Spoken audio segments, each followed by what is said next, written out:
believe that the only way for true safety for all communities is through solidarity.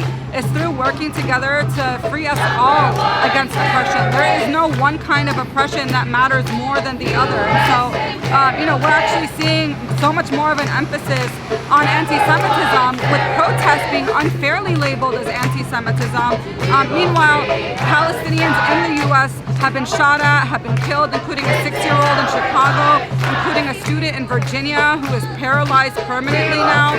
And so, there are Jewish people who are with us today to say that Israel does not speak in their name, that it doesn't represent their people, that it has hijacked their religion in service of slaughtering people worldwide. And we've made it clear time and time again that our struggle is not against any religion, it's not against Judaism, it's for the freedom of Palestinian people and all people around the world. And so, I think there's this narrative that really wants to pit our communities against each other, but in reality, this isn't, about Judaism. We hope that in a free Palestine, Christians, Jews, Muslims, atheists, people of all different faiths and backgrounds can live together in peace and harmony. But the only way we can achieve that is through justice, is through solidarity, is through decolonization, and all of these terms that we've learned about that are applicable and accepted when it comes to so many other struggles, but really maligned and slandered when it comes to Palestine. There have been over 4,000 protests in New York City alone since October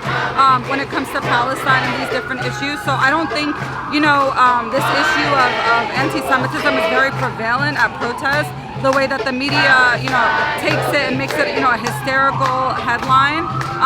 There's Jewish people that come to our protests all the time, whose parents and grandparents and great-grandparents either lived through the Holocaust or lived in Palestine. And so, we made it clear months ago, and we make it clear all the time, all forms of racism, bigotry, anti-Semitism, Islamophobia, Zionism, anti-blackness, so many other forms of bigotry are not welcome in our space. And so, to kind of exceptionalize one type of bigotry or hatred, instead of, fighting all of it equally together, just kind of reifies that narrative even further and creates hysteria around it. So I think if people actually join us in the streets, you're here today, we don't really see, acts of anti-Semitism at protests. If anything, as we were having this interview, Zionist people were walking past us yelling and cursing at pro-Palestinian protesters. So I think if anything, the protesters have been measured in their response, have been very responsible, and when the powers are against us,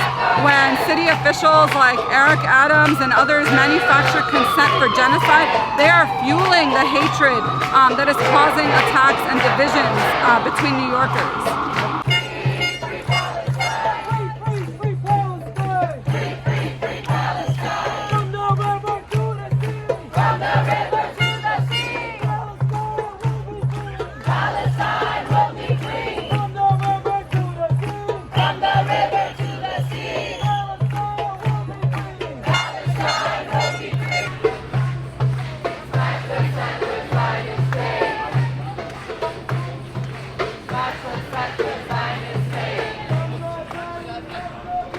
From the belly of the beast,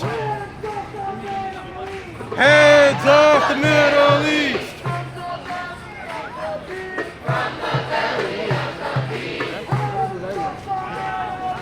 Hands off the Middle East.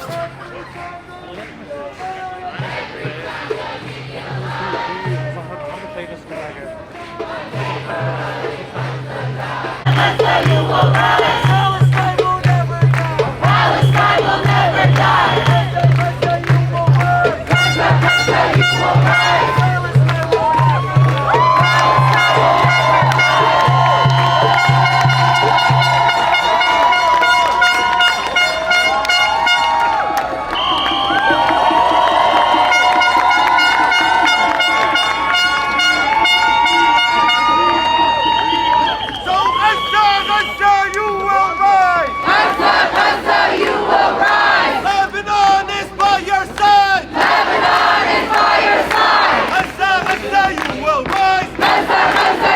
rise. Lebanon is by your side! Lebanon!